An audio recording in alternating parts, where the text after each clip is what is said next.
ade ojogwiye ade o.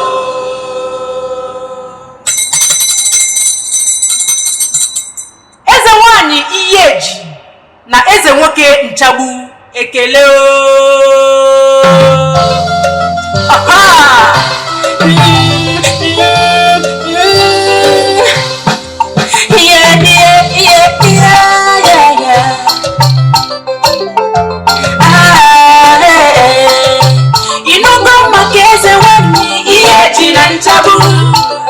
Arụsị eze nwanyị Iyeji na Nchagbu, ịnụgo maka eze nwanyị Iyeji na Nchagbu. Arụsị eze nwanyị Iyeji na Nchagbu, mmụọ nwere ngabasị. Arụsị dị nnekwu, eze nwanyị Iyeji na Nchagbu, nwa gara aga, mmụọ nwere ngabasị. Arụsị dị nnekwu, eze nwanyị Iyeji na Nchagbu. Eze nwanyị Iyeji, eze nwoke Nchagbu, arụsị dị nnekwu, arụsị nwere nsọ, arụsị na-achụ mgbe osu, arụsị na-eje ọrụ na-edegwu igbo, arụsị na-ebuli elu, arụsị na-agba ọkụ, ara na-azụ nwa, oke mmụọ, ọkwa gị bụ mmụọ Ugochitubelu Odieje, ọkwa gị bụ mmụọ Ugochitubelu Odiala, Ugochitubelu Norifite, Ugochitubelu. Ịnụgo maka eze nwanyị Iyeji na Nchagbu, arụsị eze nwanyị Iyeji na Nchagbu. Ịnụgo maka eze nwanyị Iyeji na Nchagbu, arụsị eze nwanyị Iyeji na Nchagbu, mmụọ nwere ngabasị. Arụsị dị nnekwu, eze nwanyị Iyeji na Nchagbu, nwa gara aga, mmụọ nwere ngabasị. Arụsị dị nnekwu, eze nwanyị Iyeji na Nchagbu. Eze mmụọ Chukwu nọnyere m, Ogbuefi Eze-Ana Ugochitubelu gwara m, eze nwanyị Iyeji na Nchagbu na-eme mma, mmụọ na-azọ ndụ, n'ọzọrọ ya ndụ. Oke mmụọ ọtụtụ na-abịa kụrụ mba m, nne nwanyị Iyeji obodo, ọkwa gị na di gị Nchagbu na-ejekọ, ọkwa gị bụ mmụọ Ugochitubelu Odieje, ọkwa gị bụ mmụọ Ugochitubelu Odiala, Ugochitubelu Norifite, Ugochitubelu. Ịnụgo maka eze nwanyị Iyeji na Nchagbu, arụsị eze nwanyị Iyeji na Nchagbu. Ịnụgo maka eze nwanyị Iyeji na Nchagbu, arụsị eze nwanyị Iyeji na Nchagbu, mmụọ nwere ngabasị. Arụsị dị nnekwu, eze nwanyị Iyeji na Nchagbu, nwa gara aga, mmụọ nwere ngabasị. Arụsị dị nnekwu, eze nwanyị Iyeji na Nchagbu.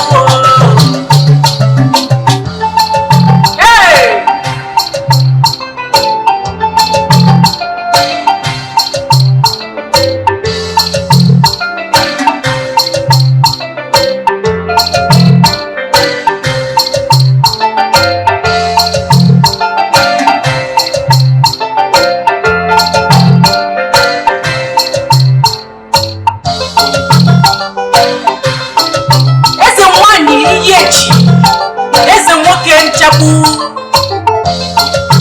akwụrụ bụ mmụọ Ugochitubelu Odinana Temple ji biri. Maazị Chukwu nọnyere mụ enwena Ogbuefi Eze-Ana Ugochitubelu Norifite, bụrụkwazie aka ji ọfọ Ugochitubelu Odinana Temple, aka ji ọfọ oti Igba na Ijele, eze mmụọ Iyeji na Nchagbu, onye isi nchụaja, aka na-asụ uchu, eze udo. Kwesị ka m kelee Udekwe, nwa mmụọ na mmadụ, eze mmụọ. Ekele kelere m Chiedu Akọsa, nwa nwanna ya. Ekele na-agakwara Cosmas Ejim, ezi enyi m na Nara.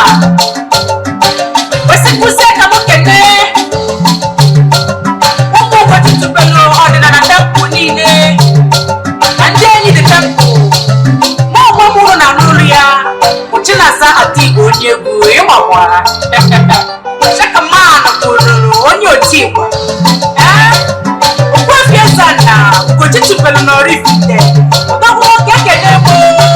Inogo maka eze nwanyị ihe eji na nchabu arụsị eze nwanyị ihe eji na nchabu Inugo maka eze nwanyị ihe eji na nchabu arụsị eze nwanyị ihe eji na nchabu mmụọ nwere ngabasị arụsị dị nnekwu eze nwanyị ihe eji na nchabu mmụọ gara aga mmụọ nwere ngabasị arụsị dị nnekwu eze nwanyị ihe eji na nchabu Inugo maka eze nwanyị ihe eji na nchabu arụsị eze nwanyị ihe eji na nchabu Inugo maka eze nwanyị ihe eji na nchabu arụsị eze nwanyị ihe eji na nchabu mmụọ nwere ngabasị arụsị dị nnekwu eze nwanyị ihe eji na nchabu mmụọ gara aga mmụọ nwere ngabasị arụsị dị nnekwu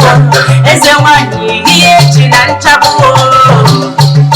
Ọgbagịbụ mmụọ Ugochitubelu Odinana Ọgbagịbụ mmụọ Ugochitubelu Odinana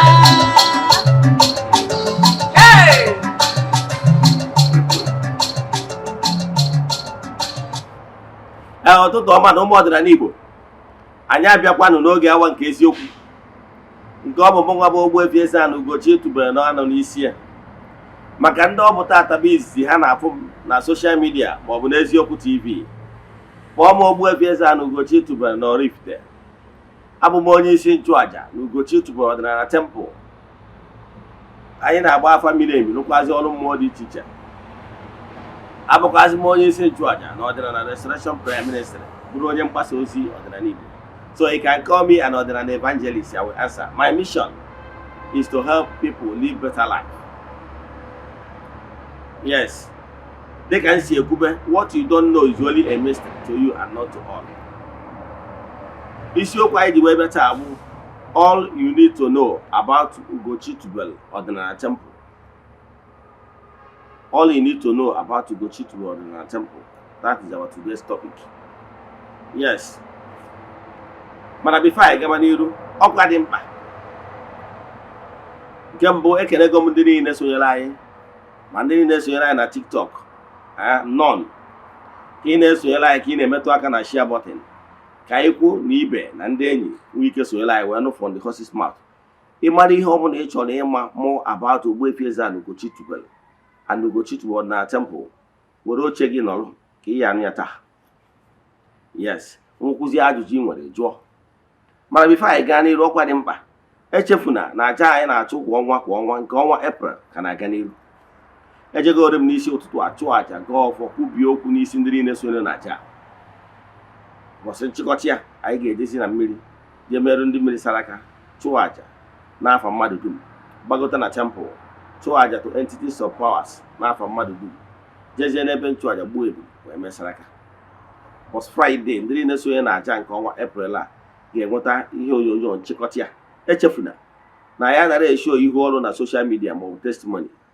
You know why? Ọ dịrọ necessary, ọ bụrụ ihe ha ji maka ịbịa mana ofu ihe ka m na-achọ ịgwa gị n'ike dị na aja a na-achụ n'igwe na-esigo na aja bụ nye ọtụtụ ndị mmadụ elu. Ị nwekwara ike isonye na aja n'ebe ọ bụla ị nọ na nsọtụ ụwa dum.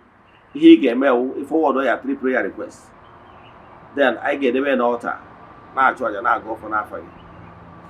Iche isonye na aja ịchaatị m na WhatsApp nọmba ime token donation chaatị m na WhatsApp 0805 7837 672.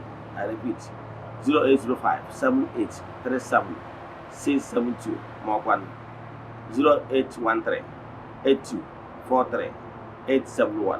I repeat 0813 8243 871.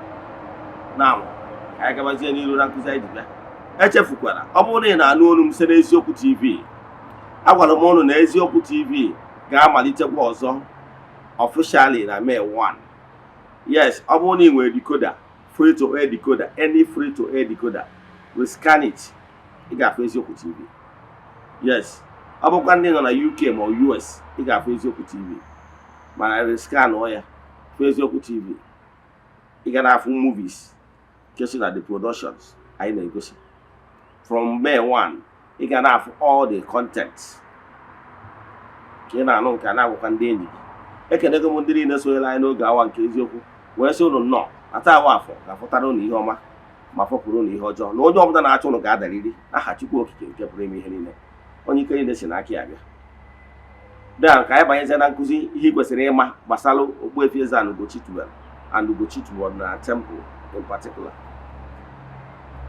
Gee ntị ma gee ntị nke ọma. Yes, ọ bụrụkwa nne na-anụ olu m sitere Eziokwu TV ịlaikiri nkụzi anyị nọ taa, ị chọrọ ịnụ ya ọzọ, jee na my YouTube channel Ogbuefi Eze-Ana Ugochitubelu Oraifite ka ị wọchị ya. Anyị nwere over 1000 lectures nkụzi anyị na-akụzi ụbọchị ọbụla. Ọ bụrụkwa nnọọ Nollywood movie ọbụla ị chọrọ ịlaikiri, jee na Ugochitubelu Movie Productions na YouTube wọchị ya, ma ọ bụ na Eziokwu Great Movies na YouTube. Ọ bụrụ na Igbo movie, jee na Eziokwu TV Nollywood Movies na YouTube wọchị ya.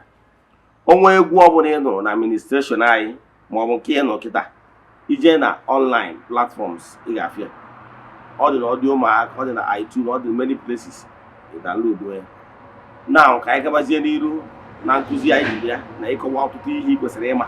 Ihe anyị ji chọọ ka anyị kọwaa ihe a bụ na anyị nwere new fans ndị aghọtara etu esi wee tọọ ntọala ihe gbasara Ugochitubelu Odinana Temple na etu esi wee malite na ihe niile kwesịrị ịma gbasara our administration, ihe niile bụ wotikpo. Yes, ya ka anyị ji. So nke mbugolo bụ na a tọrọ ntọala Ugochitubelu Odinana Temple in the year 2020. Yes, a tọrọ ntọala Ugochitubelu Odinana Temple in the year 2020. Ka ebido ihe kwesịrị ịma gbasara Ogbuefi Eze-Ana Ugochitubelu Oraifite ma akọwa briefly. Nke mbụ bụ na I'm a businessman before now, before I start my call. Broke a contractor, water blow contractor. Yes. Then many years ago,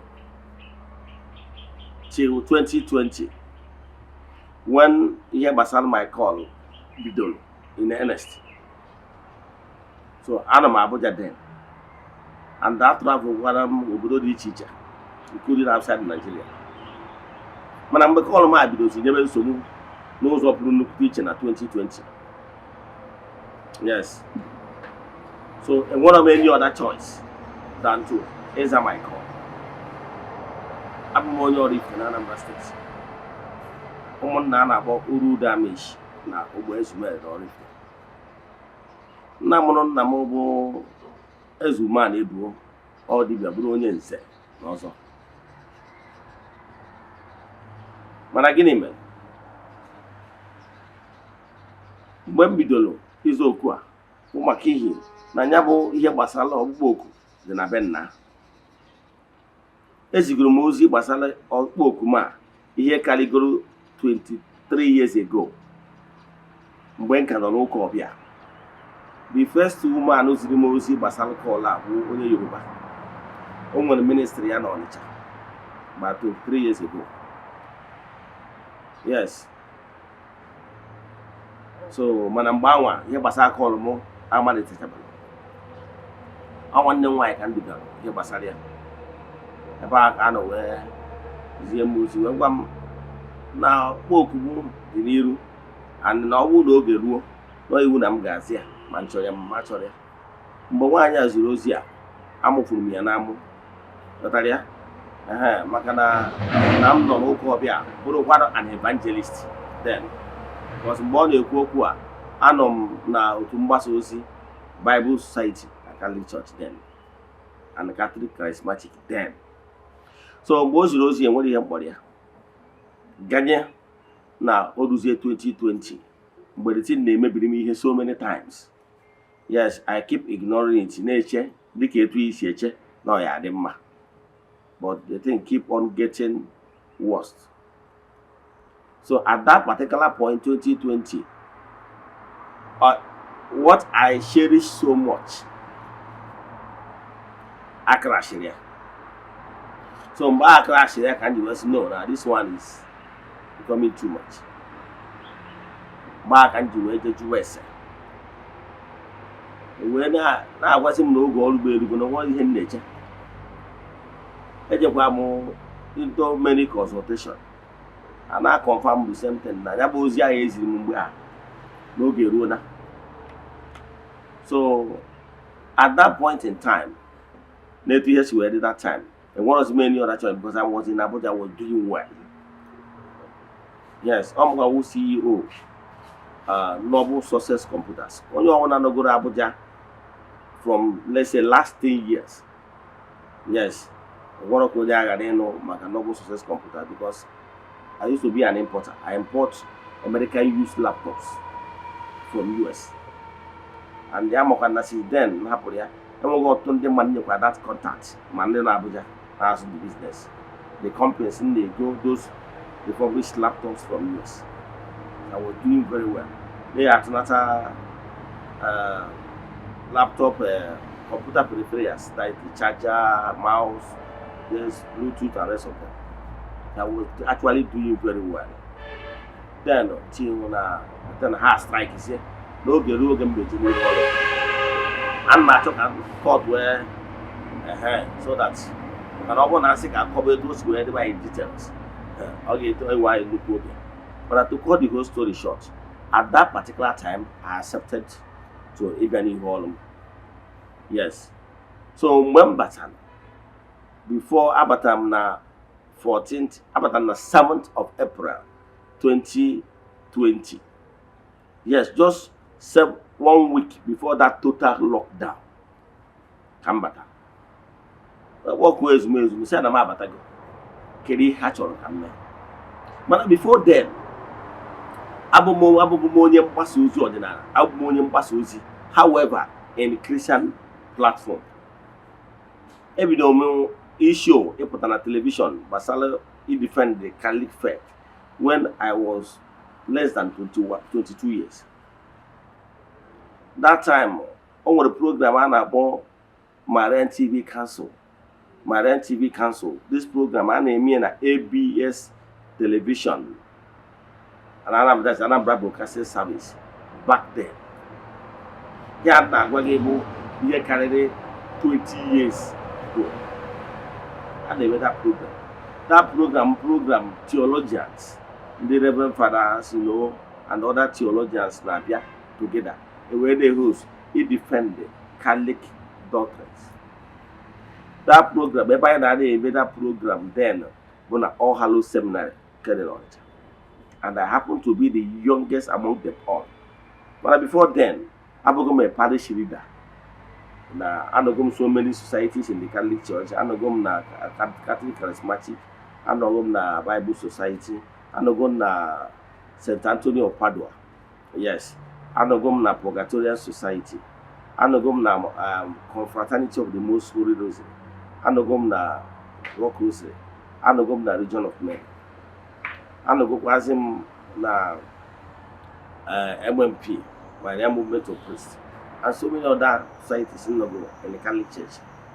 And in the course of this, I've gone so many spiritual books on the Catholic faith, like Vatican I, Vatican II, Canon Law, Catechism of the Catholic Church, the Councils of the Church, and Life of Saints.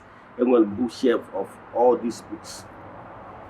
So, because of my vast knowledge here Basalo, the Catholic doctrine, I also now propagate here Basalo spreading of the Catholic faith then. So, before I became an ordinary person, I had been into evangelization. Yes, I had been into evangelization. And before then, I became a top networker because I was trained by Filipinas.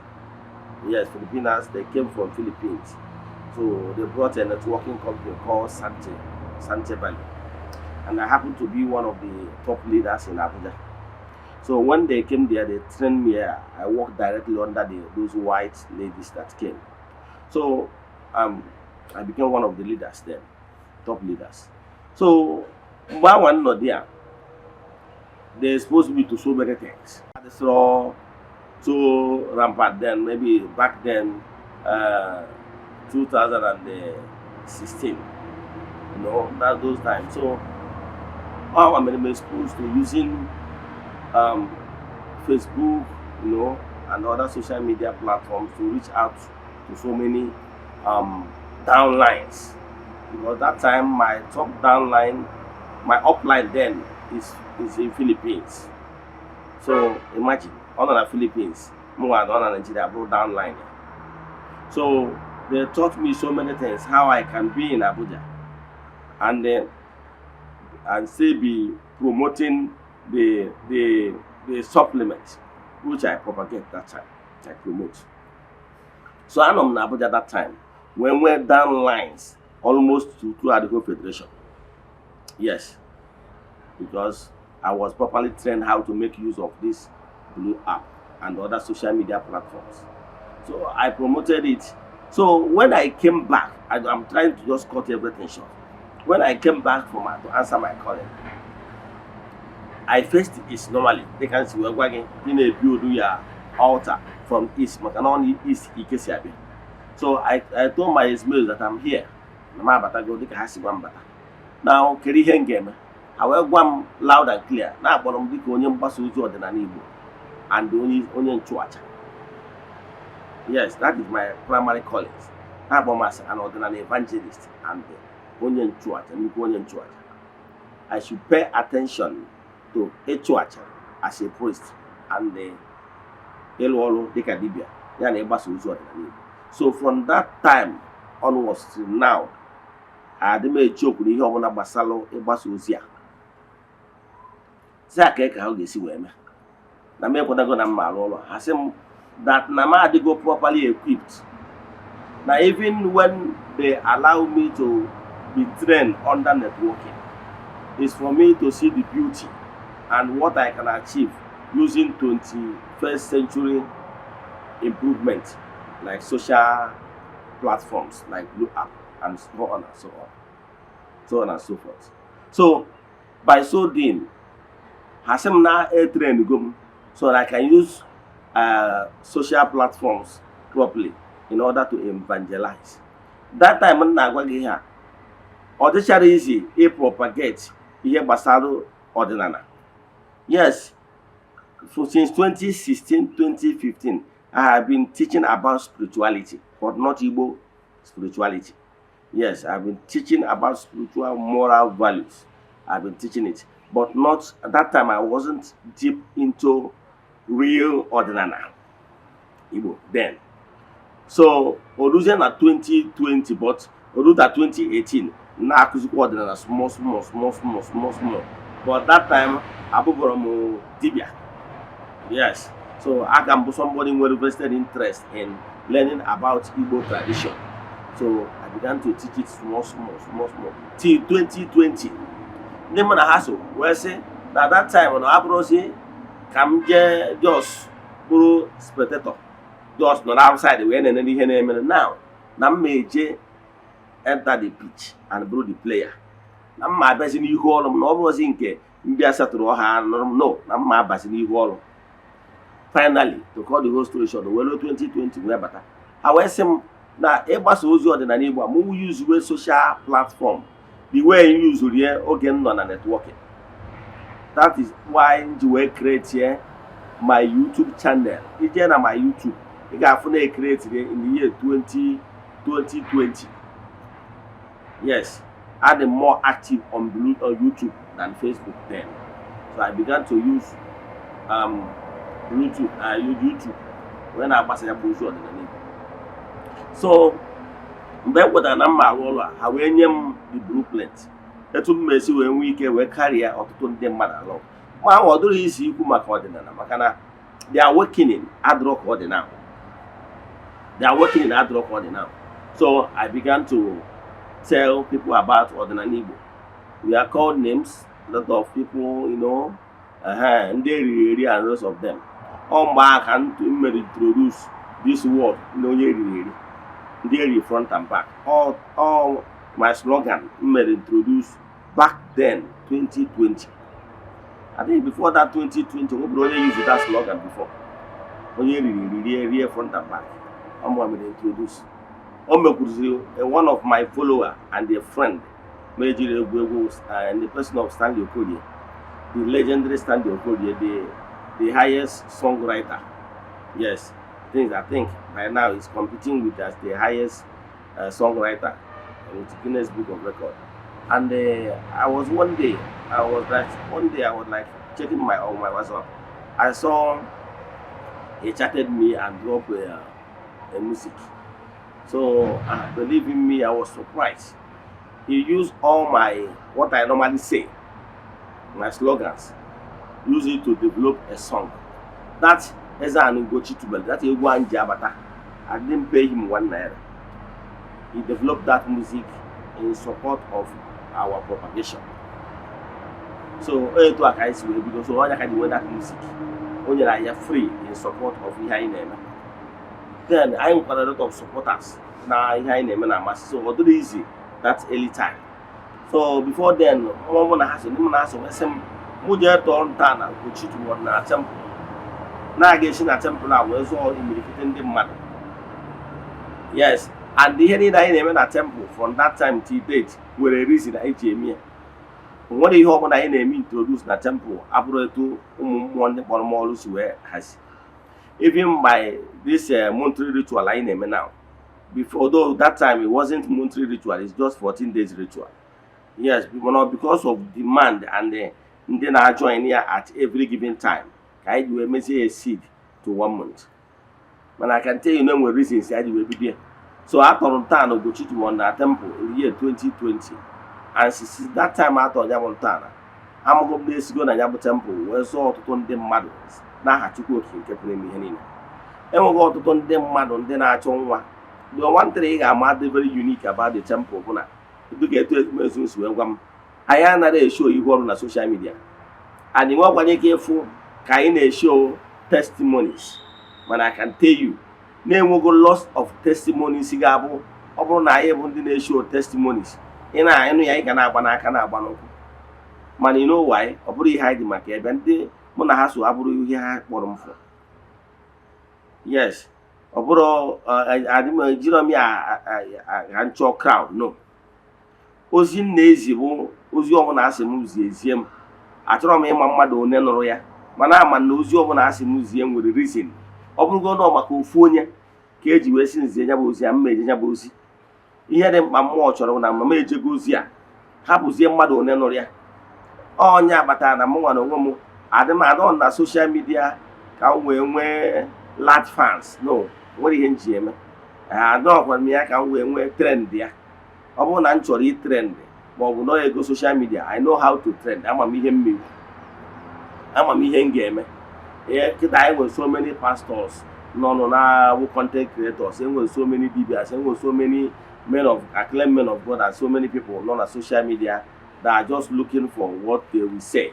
You understand, jokingly or unjokingly, how we trend there. Whatever I say, I mean it. So when Batanolwa, we're to Ugochitubelu Odinana Temple. Nimana tontano Ugochitubelu Odinana Temple anwa. Ihe anyị na-eme na anyị na-agba family enyi. Chụọ aja dị iche iche. Ugochitubelu Odinana Temple abụrụ temple eji ọgwụ ube. Anyị anara agwọ ọgwụ. Mana ihe anyị believe na ya bụ entities of powers. Anyị believe n'ike Chukwu. Anyị believe na ike ndị na-ejere Chukwu na mmadụ ozi. Yes, akpọrọ ha ndị anjelu nke Chukwu, the entities of powers. That include Alose and lots of them.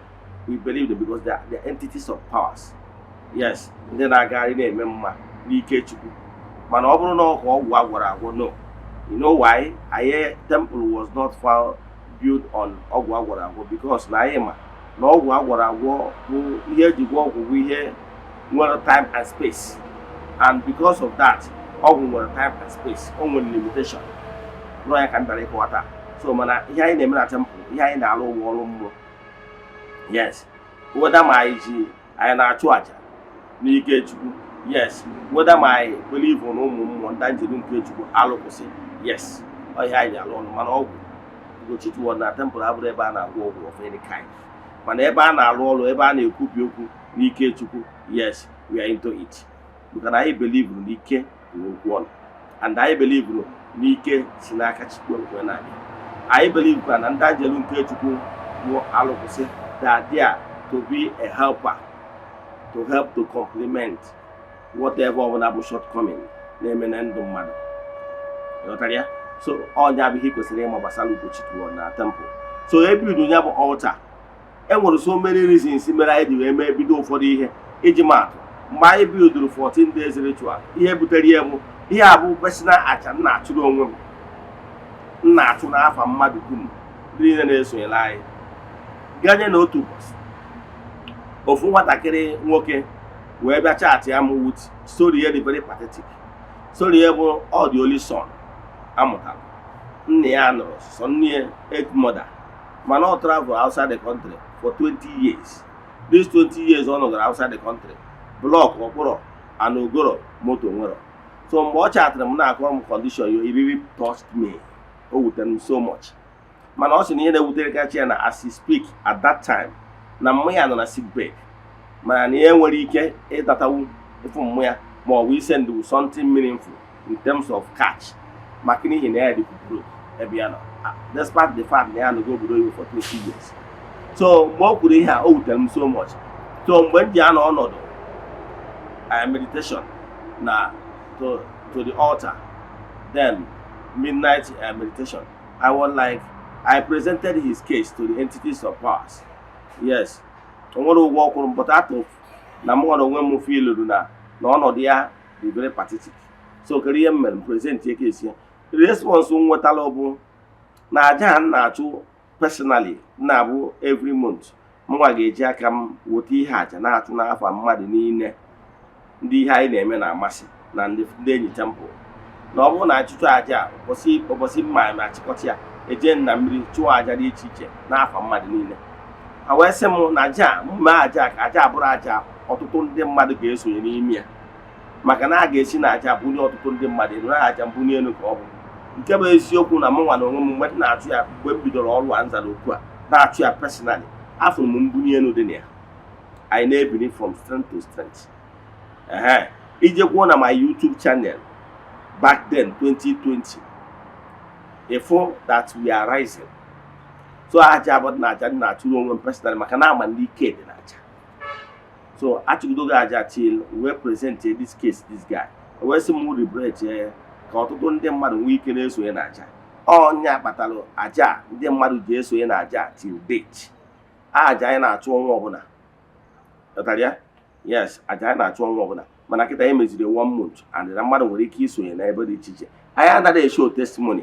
Ọ bụrụ na anyị show obe testimony, esigo na aja anyị nwere ọtụtụ ndị mmadụ na temple ndị na-achọ nwa. Adịmekwu ndị n'obi obodo oyibo na-achọ nwa, ndị wụ sef na ha nọrọdụ maka na ofu ihe wontere ya ma ba the temple bụ na anyị nwere ike ịnọ na temple rụọ ọrụ n'isi gị, whether ma ị na present ma ọ na ịnọrọ present ọ bịa na mmeso n'ike Chukwu, maka na ike Chukwu zuru mba dum. Yes, maka na mmụọ na temple ha na-eji oru na-eji Igbo n'afọ Chukwu okike pụrụ ime ihe niile. So etu a ka o si wee dị. So etu a ka anyị si achụ ya bụ aja. Ndị mmadụ na-esonye na ya bụ aja by contributing their token donation. Eji egote ihe eji achụ aja, ihe a ga-eji wee mesara aka. So ị nwere ike iso ekwu na ya bụ aja till date ọnwa ọbụla anyị na-eme ya, mana anyị anaghị show testimony maka na ọ bụrụ show of ọtụtụ ndị mmadụ na-eme na social media ka anyị ji bịa, mana ndị na-esonye na aja mana ike dị na aja. So nke a bụ ofu. Ana m agwa gị na enwere ndị nwere many testimonies. Ọ bụrụ ka nje kwubie, ọ bụrụ na anyị bụ ndị na-agba voice note, voice note of ndị ihe ọma mere, mana ọ dị unnecessary, mana ndị na-eso na aja ama. Then ihe ndị a bụ ihe anyị na-eme before emesịa mmụọ wee sị oke na a ga-enwe ndị bụ friends of the temple, nwee children of the temple. Yes, anyị na-enwe 2 festival na temple. The friends of the temple festival anyị na-eme mgbe Ogbuefi Eze-Ana mụnwa ji eri ji. That festival na-abịa on September, like this year. Ọ ga-abụ September 14th. Na ya bụ September 14th anwa, ọgwa mgbe anwa ka mmụọ nọ na temple ihe eji na nchegbu arụsị na-achụ ndị amoosu, arụsị a na-akụ mbamba na-eji eri festival a na-agba iri ọta, annual festival. Ọ mgbe a tụrụ anya n'aka na all the children of the temple, ndị nọ n'oru na ndị nọ n'Igbo, ndị nọ n'oru na-ese ndị ihe aja ha, nnọkwa ndị Igbo atụrụ anya na ha na-abịa maka iso wee rie ji, then wee narakwazi annual blessings. Here for children of the temple on the Kurumbamba to Alusi Mona Papu Yejin and Chabalusi Wanda Muswas. Yes. So and that couple children of the temple. There will the children of the temple will also and also. Yes, Makanan saw window. Yes. Mother boy a child of the temple. You mean Rubuna. No one they get to Kenaja. I that you all why I look over Shobana. Makana no one under the direct protection and intercession of entity of power in the temple called Eze-Ana Temple. Then I want another second group. That second group one I borrow children of the temple, friends of the temple. The friends of the temple one they under direct protection and intercession of more than a temple about Ugochitubelu. Yes, by they celebrate like December 1st by the Mellow Feast. December 1st I will say na taekwana na mgbe ndị eme my birthday. Yotaria ndị anwa atụkwara anya na ndị niile bụ friends of the temple ma ndị nọ n'oru na ndị nọ n'Igbo. Ndị nọ n'oru na-ese nnukwu ihe aja ha annual sacrifice.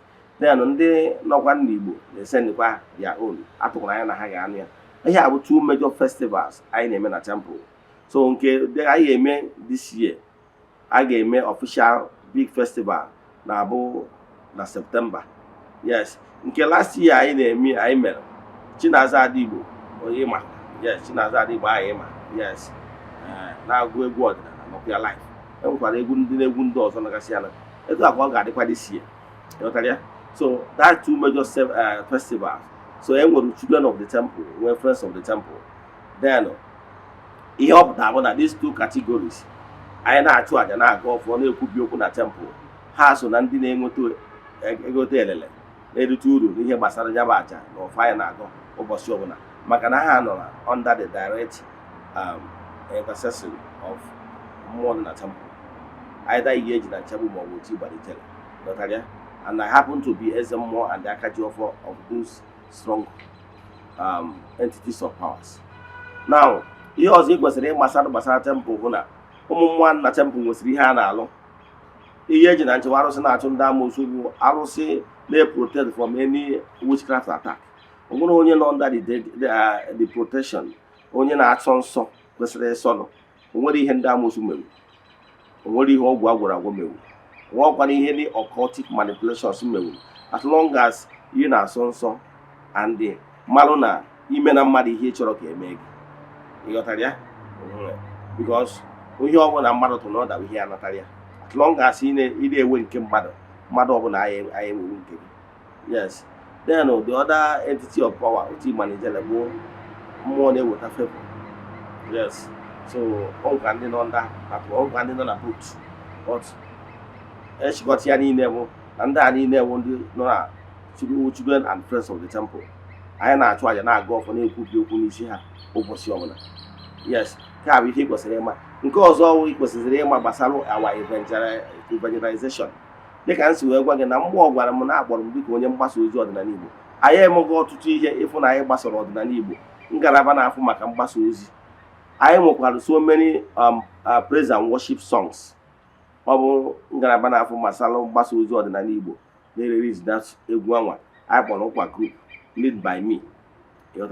So those egwu anyị niile all the temple songs, all the plenty ije na our YouTube social media platforms ebe a na-download musics like iTunes and the Automac and the Audiomack and everything. You can download as many as possible depending on your choice. Then n'agbanyeghị nke a, before many years ago I challenged our pastors and the movie producers and the directors. Maka na ama na some of the bastardization emel against ọdịnala Igbo na movies will contribute to greater percentage. So I challenge some of the things I na-eme na Nigerian Nollywood abro real. In some of these things the imagination of the directors and the ndị ọzọ. So when you ọdịnala Igbo bad name. Maka ihe we challenge ha na some of those things ha na art na movie adịghị eme real. Therefore, ọ bụrụ na ha si na ọ ga-emere na m debere ego 1 million naira any challenge mana emesịrị a na-eme in order to paint ọdịnala attack. Now ọ bụrụ real. You can't see it in Chinese film or you can't see it in America or Indian film. Ebe ha na castigate their ọdịnala. So when we began with the idea of those things must stop, how one on ha na those directors and producers na akawa na ha no na business to make money. Na ha no ka ha art the real story, but ihe anọ na ya bụ ihe ọbụla ọ bụgoro imagination of the director and the producer na ihe a chọrọ bụ ihe ndị mmadụ chọrọ inye ha ego. Yes, ihe a na target with the money. So for that reason I have to create my own production. Onya kpatara anyị ji wee nwee Ugochitubelu movie productions and the Eziokwu TV Nollywood movies plus Eziokwu great movies. These three handles, channels, more channels I have to get our own movie produced and financed by the temple. So we have done enough. If na ndị mmadụ na anyị si site n'ihe ejije ya na egwu a na-agụ agụ wee na-agbasa ozi ọdịnala Igbo, because we cannot reject some of those egwu ndị anyarị eji wee rie anyị without enweghị another replacement for them. Then nke a bụ ofu. Then anyị mesizikwu above all wee nwee ngalaba na-afụ gbasara evangelization. Ya bụ ngalaba na-afụ maka evangelization. Anyị nwere so na our social media platform, anyị nwere na YouTube, anyị nwere na TikTok, anyị nwere na Facebook. Then mana anyị makwa na enwekwa large number of audience kwesịkwa ka reach out, mana ndị a nọ na within the age bracket of social media, and considering the fact na data is very expensive. So some our younger ones and age parents, some of ọtụtụ ndị mmadụ ndị abụrụkwa social media people, ndị adịghị eje na ha na-ejikarị na data. So for that reason I will say ọ dị mkpa na anyị reach kwa ndị a site na television. So onye akpatalụ anyị ji wee create channel anyị kpọrọ Eziokwu TV. Na ya bụ Eziokwu TV bụkwa ngalaba na-afụ gbasara mgbasa ozi ọdịnala Igbo. For a fact, we are spending huge amount of money ma chọrọ ịkpọwa afa every month n'ihe gbasara mgbasa ozi ọdịnala Igbo. Yes, we are doing it because for me, my calling is to be an evangelist. So whatever money make from my private businesses and the normal gift from the friends of the temple and children of the temple and the high namasi. Yes, I normally put everything together to ensure na ihe gbasara ọdịnala Igbo agbasara na nsọtụ ụwa dum. Yes, dịka Eziokwu TV, we spend a lot of money. Onye ọbụla ma ihe gbasara television. This our Eziokwu TV is the first ọdịnala Igbo channel ị ga-afụ na Nigeria. Yes, ọ bụrụ na ije na all these television channel, ị ga-find out na all these top churches nwere their own television. Is it Redeem, Enenche, Choosing, and rest of them, all top churches in Nigeria with their own television channels. How do you not propagate what they believe in? It's only Odinana that doesn't have. So more on more Odinana channel, and the Odinana channel they call it Eziokwu TV is already on air. Yes. So the purpose of opening that channel, can we reach out to our brothers and sisters? Ndị chọrọ ịnụ gbasara ọdịnala Igbo mana ha enwere the means. Ha nọ na social media and ịmakwu na data, ihe data na-enye. That you use for 3 hours. Ịma ihe ọ ya apụghị n'ahụ. Mana with television o mere ọ dị cheaper. So ụzọ dị etu a bụ ụzọ ndị anyị create ka anyị dị sure na ozi ọdịnala bụ mba ruo ndị mmadụ. It will interest you to know is that na Eziokwu TV, ị ga-enweta Eziokwu TV ọ bụrụ na UK. Na-use free decoder. Ị ga-enweta ya Eziokwu TV from UK. Ndị nọ na US na-enwetakwa. Ndị nọkwazi other African countries na-enweta Eziokwu TV. And ị ga-enwetakwa Eziokwu TV site na YouTube. Anyị nwekwaziri our sister station account, Facebook account bụ this Eziokwu great movie, Eziokwu great movies. Yes. Here you can watch our administration and our broadcast and content from Eziokwu TV from May 1 live. So here na Chikowa we have invested huge amount of money. If I gbasara ozi ọdịnala Igbo. Yes, a lot of people are awakening. It wasn't like this when we started 2020. in fully as core Odinana person. Yes, it wasn't easy, but we keep on working hard with the support of our ancestors and the entities of powers on our path. Actually, today on Nanibo, we are experiencing a lot of awakenings. Yes, so Korean na chikowa ịgbataghị ihe gbasara Ugochitubelu Odinana Temple akwụwagomia ihe ndị niile kwesịrị ịma gbasara our administrations na our purpose concerning spreading. Ugochitubelu Odinana Temple is an anchor.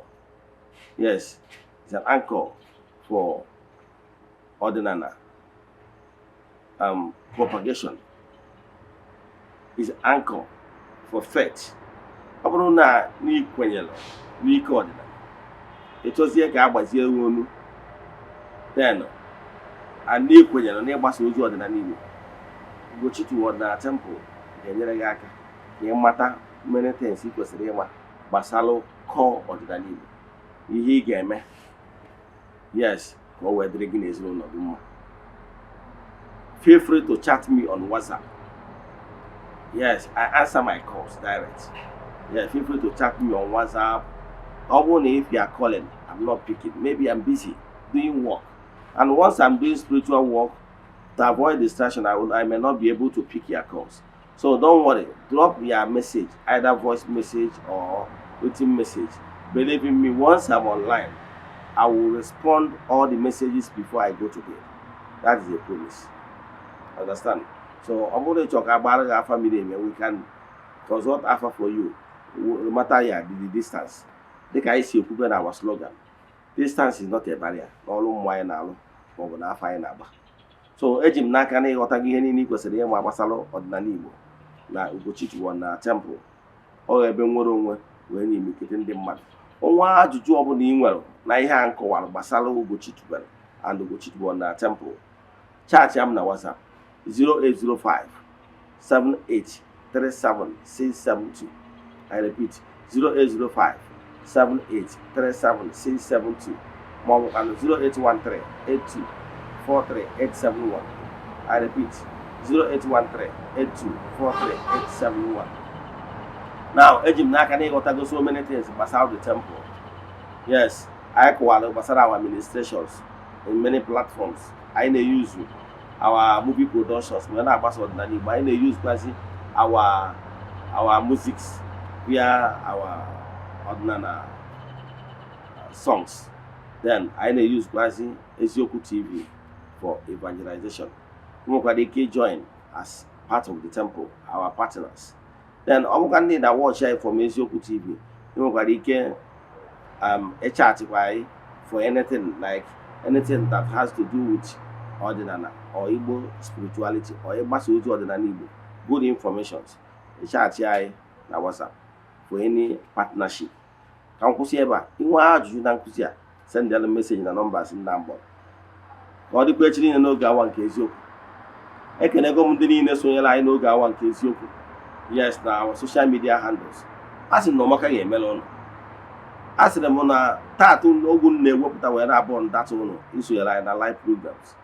Asị na Chukwu Okike nke pụrụ ime ihe niile ama ekwenata ka akpa ahụ unu si enweta ego unu ji egonye abụ data ka ọ dara ya. Asị na ihe ọma ya emere ụnụ. Asị m onye Chukwu ụnụ ya daa. Ihe onye ọbụla chọrọ ihe ọjọọ ya eme ụnụ onye abụọ nwunye. Onye sị na ụnụ ga-adị mma, onye a ga-adị mma. Mana onye ọbụla sị na ụnụ ama adị mma na onye ama nnata mma tụrụ ụwa akwụ. Asị na ọmaka ya emere ụnụ ụnụ ga na-arụta, ụnụ na-achụ, ụnụ ga na-achụta. Ihe ọbụla ụnụ na-eme wee na maka ego ka o wedịrị ụnụ ezinụlọ ụnụ mma. Na ọ ya agaziri ụnụ. Maka na ọrụ uwe ego ka a na-asị m ego bịala ụnụ. Ụnụ rụọ ụnụ arụta, ụnụ tụọ ụnụ achụta. N'aha Chukwu Okike nke pụrụ ime ihe niile. Ka ọ dịkwa echi niile n'oge awa nke eziokwu. Asị m na ọ bụrụ na ọnwa egbu oji eji wee chụ aja na-emecha na ọ ya ekwu ome. Udo dịrị ụnụ.